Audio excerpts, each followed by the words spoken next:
이제 컴퓨터도 샀고 디카도 샀는데 디카로 찍은 사진도 출력하고 문서도 인쇄하려면 역시 프린터 한 대가 있어야겠지? 도대체 이 많은 프린터들 중에서 뭘 사야 되는 거야? 누가 좀 알려줘요. 이런 상황 낯설지 않은 풍경이죠.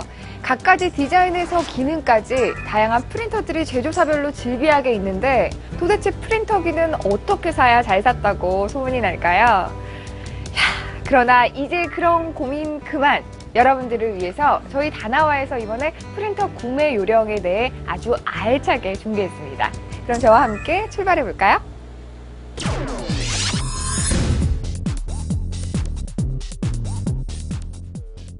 얼마 전까지만 해도 프린터는 업무용에 국한돼 사용되지는 것으로 생각해 왔는데요. 하지만 디지털 문화의 발달과 함께 이제는 없어서는 안 될 필수품으로 자리 잡고 있습니다. 요새 들어서는 문서 인쇄는 기본, 사진 스캔에 복사, 팩스 업무, 그리고 사진도 직접 인화하는 멀티 복합기가 대세로 자리 잡고 있다고 하는데요. 그렇다면 첫 번째 프린터 구매 가이드, 프린터 한 대로 복사와 스캔, 그리고 인쇄 팩스까지 가능한 복합기의 구매 요령에 대해 알아보겠습니다. 얼마 전까지만 해도 복합기가 일반 프린터에 비해 많이 비쌌기 때문에 주로 프린터만 구매하시는 분들이 많았죠. 하지만 최근엔 가정용으로 제작된 저가형 복합기가 많이 쏟아지면서 가격에 대한 부담이 떨어지게 됐고, 그로 인해 가정에서도 복합기를 구매하시는 경우가 많은 것 같습니다. 보통 복사기처럼 덮개를 들어 올려 사용하는 복합기가 요즘 가장 흔히 쓰이는 형태의 복합기인데요.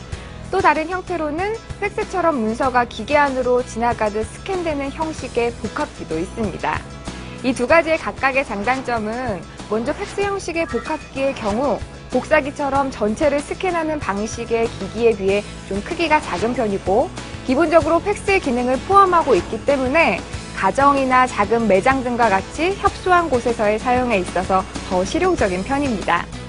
하지만 스캔 속도면에선 평판식보다 떨어지며 또한 롤러를 통과하며 스캔을 해야 하기 때문에 용지의 크기나 두께에 한계점이 많다고 하니 구매하려는 작업 환경에 맞게 구매를 고민해 보셔야겠습니다. 또한 평판형 복합기의 경우 저가형에서는 팩스의 기능은 빠져있는 경우가 많고, 또한 고가로 갈수록 차지하는 공간도 만만치 않다고 하니 이 점도 반드시 기억하시고요. 자, 그리고 프린터 구매에서 빼놓을 수 없는 것이 바로 인쇄 속도죠. 인쇄 속도는 보통 가격대에 따라 조금씩 차이를 보이는데요. 보통 인쇄 속도는 ppm이란 수치로 표기돼 보여집니다. 여기서 ppm이란 페이지 퍼 미닛을 뜻하는 말로 1분당 인쇄되는 페이지 수를 말하니 이런 정보 미리 알아두시면 비교를 하실 때 도움이 되겠죠? 하지만 이 ppm이란 수치는 각 제품 제조사에서 자신들의 기준으로 만든 수치라서 사실 표시된 수치와 실제 속도 사이에 차이가 제법 있다고 하니 이 점도 미리 염두에 두셔야겠습니다. 보통 보급형 복합기의 평균적인 인쇄 속도는 흑백은 15ppm 정도, 컬러는 5에서 7ppm 정도이며 20만 원대 이상의 레이저 복합기의 경우 그보다 1.5배에서 2배 정도의 빠르기를 보여줍니다. 하지만 가격도 그 정도의 비율로 비싸지니 꼭 본인의 필요도를 따져서 구매하시는 게 중요하겠죠? 그 다음으로 알아볼 사항은 출력 해상도입니다. 주로 DPI라고 표시되는 부분인데요. DPI란 더츠 퍼 인치의 줄임말로 1제곱인치 안에 얼마만큼의 작은 점으로 이루어져 있냐를 뜻하는 말이죠. 주로 600 DPI에서 4800 DPI 사이로 표시되어 있는 제품들이 많습니다. 보통 2400 DPI 정도면 무난한 해상도라고 볼 수 있는데요.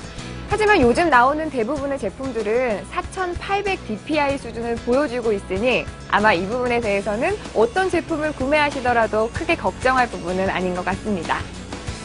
자, 이제 프린터 구매 요령이 조금씩 생기시나요?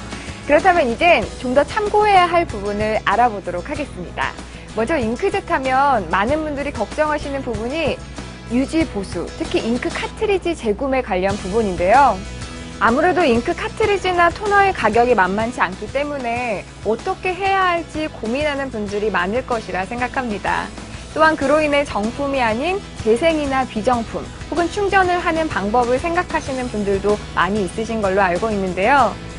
하지만 이 부분에 있어서는 추후 AS에 문제가 있을 수도 있다고 하니 유의하시고요. 또한 요새 레이저 복합기의 경우 가격이 많이 저렴해져서 이제 일반 가정에서도 구매할 수 있을 것 같은데요. 레이저 복합기의 경우 토너의 가격이 만만치 않아 구매를 망설이는 분들이 많을 것이라고 생각됩니다. 하지만 자세히 들여다보면 장당 인쇄 가격과 출력량 등에 있어서 잉크젯에 비해 상당히 저렴한 가격이 된다고 하니 인쇄량이 많은 분들이라면 꼭 유지비가 잉크젯에 비해 비싼 것만은 아니란 걸 한번 생각해 볼만 할 듯하네요. 자, 지금껏 복합기에 대해 알아봤는데요. 최근 가격도 많이 저렴해지고 품질도 많이 좋아졌지만 절대로 돈이나 상품권 등의 기타 유가 증거는 복사해선 안 되겠죠? 앞서 설명드렸던 복합기의 경우 여러 가지의 조합으로 인해 아무래도 출력 자체의 성능은 조금 모자라게 느껴질 수도 있을 텐데요. 그에 반해 인쇄용 일반 프린터의 강점은 그야말로 출력 그 자체만을 위해 태어났다고 볼 수 있을 겁니다. 따라서 잉크 유지 비용에 부담이 되는 잉크젯보다는 아무래도 레이저 프린터가 대세로 자리 잡고 있는데요. 그 때문에 인쇄 속도도 잉크젯에 비해 더 빠르고 인쇄량과 비용 또한 강점입니다. 레이저 프린터의 경우 평균 40ppm이면 무난하다고 하니 벌써 그 차이가 말로만으로도 느껴지는데요. 또한 가정용으로 나오는 제품도 20ppm 정도는 충분히 나온다고 하니 확실히 잉크젯과는 비교가 잘 되는 것 같습니다. 그렇다 보니 아무래도 가정에서보단 사무실이나 사용량이 많은 곳에서 주로 많이 쓰이게 되고 보통 네트워크를 통해 여러 사람이 하나의 장비로 사용하게 되는 경우가 많다고 볼 수 있죠. 물론 개인 유저분들 중에서도 사용량이 많으시다면 강추하고요.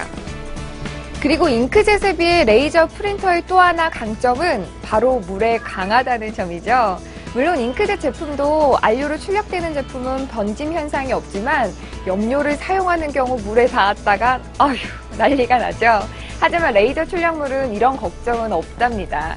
그러나 종이는 다 똑같이 젖으니 아무리 레이저 프린터 출력물이라도 무조건 물에 넣는 건 안 되겠죠? 자, 이제 잉크젯과 레이저 프린터에 대한 비교 확실히 머릿속에 정리되셨나요? 그럼 이젠 포토 프린터로 한번 넘어가 볼까요? 요즘 디지털 카메라 하나 없으신 분들 있을까요? 하다못해 카메라가 지원되는 휴대폰은 기본으로 가지고 계실 텐데요. 이런 사진들 그냥 컴퓨터나 미니홈피 같은 웹에서만 볼 수 있다면 무슨 의미가 있을까요? 그래서 최근에는 이런 사진들을 출력하는 사진 출력 전용 프린터를 구매하시는 분들 혹은 구매를 고민하시는 분들이 많이 계시더라고요. 최근 포토 프린터들도 각 제조사별로 많이 출시가 되면서 그 가격 전쟁도 치열한데요. 평균적으로 20만 원을 내외로 구매가 가능하다고 합니다. 하지만 포토 프린터에 있어서 중요한 부분은 초기 구매가 다는 아니죠. 문제는 구매 이후의 유지 부분입니다. 포토 프린터의 경우 인화지와 잉크 카트리지가 유지 비용을 차지하는 가장 큰 부분이라고 할 수 있죠. 인화지의 경우 제조사별로 지원 여부와 자신의 포토 프린터와 맞는 사이즈의 확인이 반드시 필요하니 꼭 잊지 마세요. 또한 잉크 카트리지의 경우 포토 프린터는 반드시 정품을 써야 원하는 품질의 인화를 할 수 있다고 하니 반드시 알아두시기 바랍니다. 아무래도 좋은 작품을 얻기 위해서는 이 정도 노력은 아무것도 아니겠죠? 포토 프린터에 있어서 가장 중요한 점은 인쇄물의 퀄리티겠죠. 인쇄 퀄리티를 결정하는 것은 두 가지를 꼽을 수 있는데요. 첫 번째는 해상도입니다. 포토 프린터의 경우 평균 4800dpi 이상급이면 무난하게 사용할 수 있다고 하는데요. 물론 요새 들어 일반 복합기들의 해상도 또한 그 정도 되기 때문에 앞으로 포토 프린터는 더 높은 해상도의 제품이 쏟아져 나올 것으로 예상됩니다. 두 번째는 인쇄 방식입니다. 최근 포토 프린터의 인쇄 방식은 주로 잉크젯 방식과 염료 승화 방식으로 나뉘고 있는데요.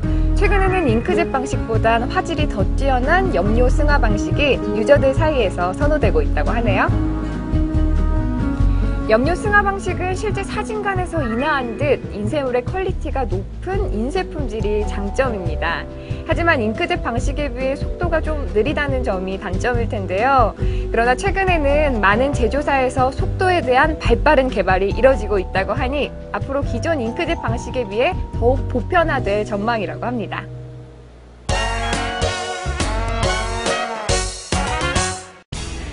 자, 이제 기종별 공부는 대충 된 것 같고요.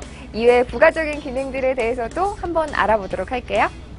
최근 가장 주목을 받고 있는 부가 기능들은 복사나 스캔할 용지를 자동으로 공급해주는 용지 자동 공급 방식과 한층 편안한 인터페이스를 제공해주는 터치스크린 방식, 자동 양면 인쇄, 어디서는 출력할 수 있는 무선 네트워크와 블루투스 장비 지원 등 갖가지 부가 기능들이 있는데요. 정말 앞으로는 점점 똑똑한, 더 편한, 그리고 실생활에 유용한 인쇄 환경을 만들어줄 거라 생각되네요.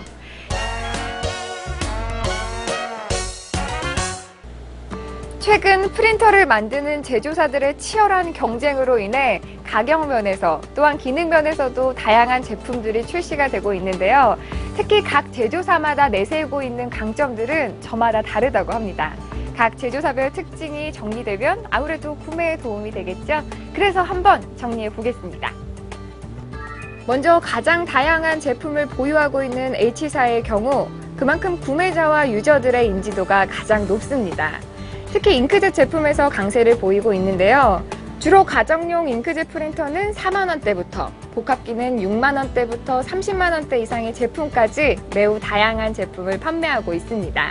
물론 저가형에서부터 고급형까지 레이저 제품들도 출시하고 있죠. S사의 경우 많은 분들이 아시다시피 저렴한 가격대의 보급형 레이저 프린터에 아주 특화가 돼 있습니다. 특히 기술 면에서도 여러 가지의 기능을 담은 회로를 하나의 칩으로 구현해 부피를 줄이고 출력 소음도 낮게 제작돼 이쪽이 아주 강세인데요. 현재 국내에서는 그 판매량과 매출 부분에서 H사를 이기는 1위 기업입니다. 또한 무시할 수 없는 AS 문제에 대해서도 국내 기업이다 보니 가장 편하다는 강점도 있네요. 잉크젯이나 레이저 방식 둘 다 제품군이 탄탄한 회사로 인기를 얻고 있습니다만 국내 인지도는 조금 떨어지는 회사입니다. 특히 다양한 부가 기능을 지원할 만큼 보유하고 있는 원천 기술도 매우 많은 회사인데요. 최근에는 가격 면에서도 타사와 비교해 저렴하게 낮추는 정책을 펼치고 있어 복사기 판매 이후 국내에서의 재도약이 기대되고 있습니다. 사진 인쇄나 디자인 결과물 등 퀄리티가 높은 출력물을 원하는 분들은 이사 제품을 선호하시는 분들이 많으신데요. 그만큼 사진 인쇄 품질은 물론 제품 디자인도 우수합니다. 일본에서는 아주 인기가 높은 제조사인데요. 그러나 국내에선 위에 3사에 비해 조금 밀리는 추세죠. 와, 정말 짧은 시간 동안 많은 내용을 다룬 것 같네요. 어떠세요, 여러분? 이제 프린터 사러 가는 일이 좀 기대되지 않으세요? 누구나 다 대충은 사서 사용하지만 아무나 꼼꼼히 체크하지 않는 프린터. 이젠 진짜 제대로 한번 사볼 수 있게 되지 않을까요? 디자인이나 입소문이 아닌 정말 나에게 꼭 필요한 용도에 맞는 프린터를 구매해 사용하는 것이 가장 좋은 것임을 다시 한번 강조드리면서 이제 질 프린팅 하세요. 그리고 반드시 가격 비교는 다나와에서 하시는 거 잊지 마시고요. 그럼 초롱의 프린터 구매 가이드 여기서